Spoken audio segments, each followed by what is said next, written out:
Hi everyone and welcome back to Europify. If this is your first time in my channel, welcome. My name is Amrita. I live in Germany and I make videos about life in Germany and Europe in general. One of the many things that attract people to study or live in Europe is the abundant travel option that this continent has to offer. With the Schengen visa, you can travel up to 27 countries in the Schengen region, and within just a couple of hours of travel, you can go to a whole different country with a completely different culture, food habit and terrain. But people get a little taken aback, especially students, when they see that the cost of travel is so expensive in Europe. But that is not the complete story. There are a lot of options for budget travel, especially for students. So in today's video, let us discuss about all those options and how you can travel in a budget within Europe. But before proceeding further, if you haven't subscribed to my channel yet, please consider doing that and also press the bell icon to stay updated with all my new videos.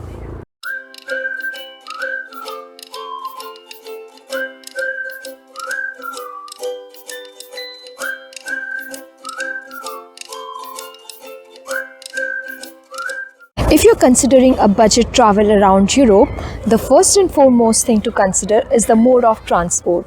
While trains are the most popular way of exploring Europe, those are not necessarily the cheapest option. There are many other cheaper ways of transport and exploring Europe apart from trains, and that can be buses.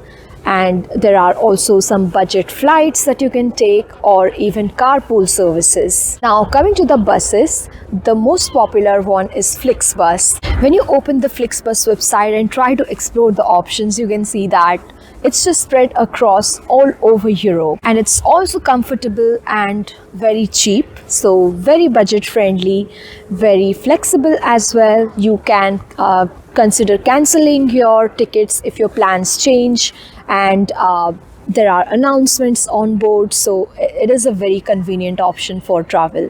But apart from Flixbus, there are also some other ways of bus transport like BlaBla Bus or Eurolines, etc.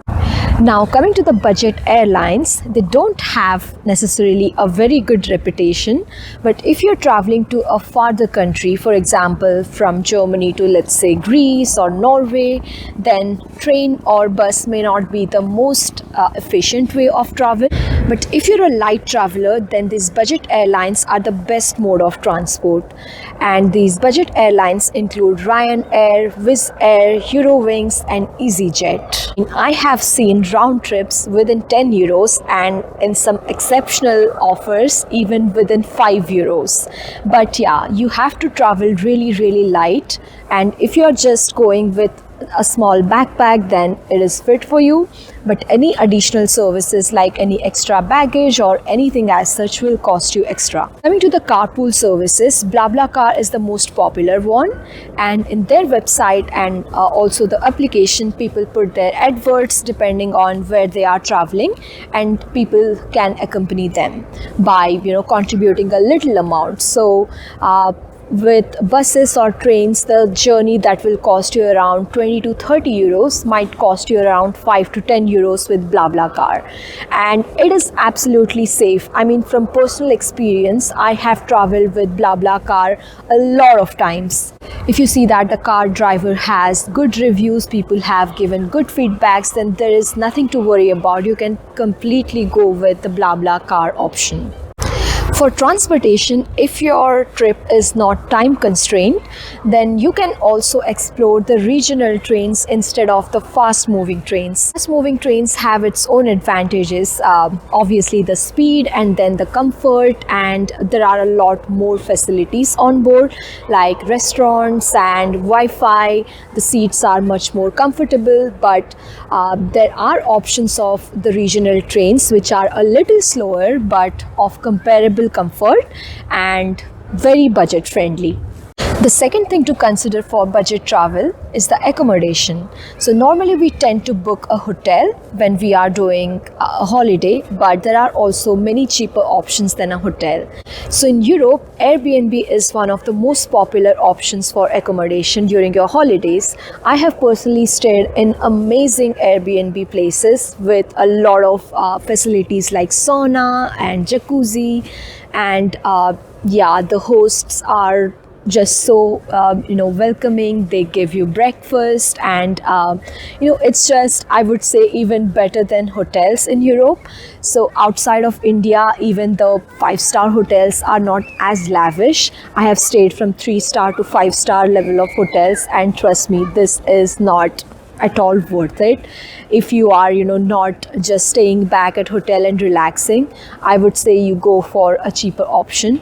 But apart from the Airbnb, there are also hostel options. In Europe, it's very common to have mixed hostels, like boys and girls together in a room. But if you are not comfortable with that, there are also many websites where you can filter for a specific hostel, and then those are really, really cheaper than the hotels or Airbnbs as well. Also, one third option is couch surfing.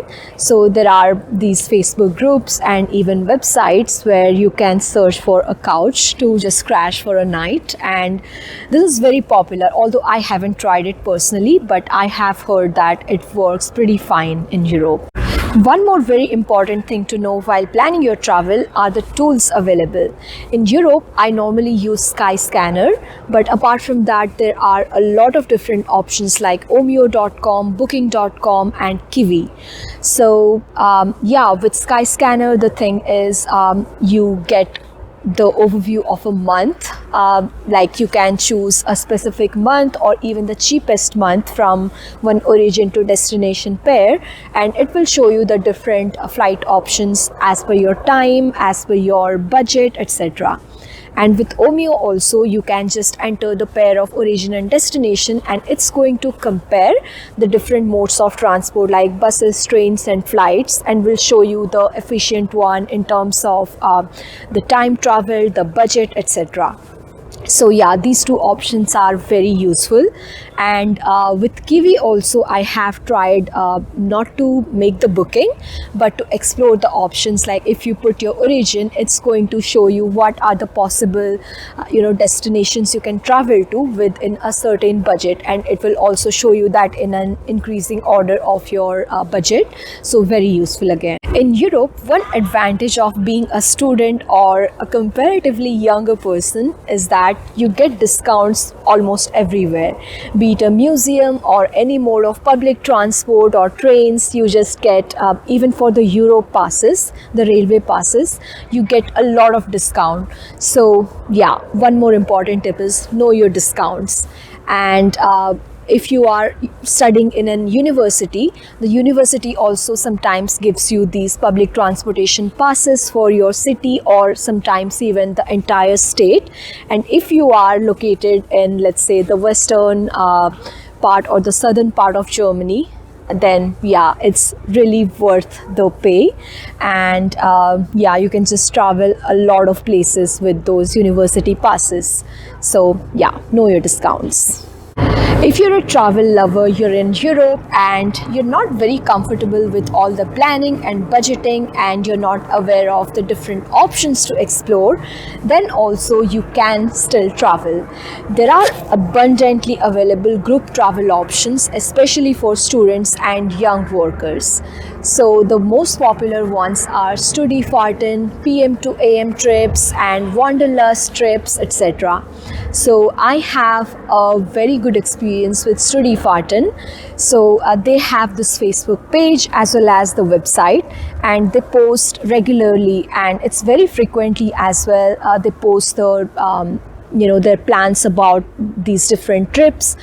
with a breakdown of where exactly they are going to take us during the whole period of your travel, which day you're going to visit what place, and what is the breakdown of the cost, and just every information they post in their Facebook group. And they also have this application form and the payment option, and once you do the payment, within a couple of days, once they get your payment, they confirm your trip and also inform you about the starting time, the starting place, etc. And it's also very fun to travel with people from all across Europe, and this is normally done by international students, so you also get a chance to meet a lot of new people, just have fun, enjoy new cultures and know about other people. So yeah, definitely worth a try. I'll also provide the links in the description box, so do feel free to check that out. But just like Studio Farton, there are also very good options, as I mentioned, PM to AM trips and Wanderlust trips. And also in your city, you can search for a lot of Facebook groups where people just plan together and travel together. So yeah, if you're a student and if you're a travel lover, don't worry about the budget, don't worry about the money. There are just a lot of options. All you have to do is just explore. So that was it for today's video, guys. I hope this information is useful for you, and if it is, please don't forget to hit that like button, and if you haven't subscribed to my channel yet, please consider doing that. Also, don't forget to hit that bell icon as well to stay updated with all my new uploads. So with that, I hope you are having a great day, and I'll see you next time with a new video. Till then, take care and bye.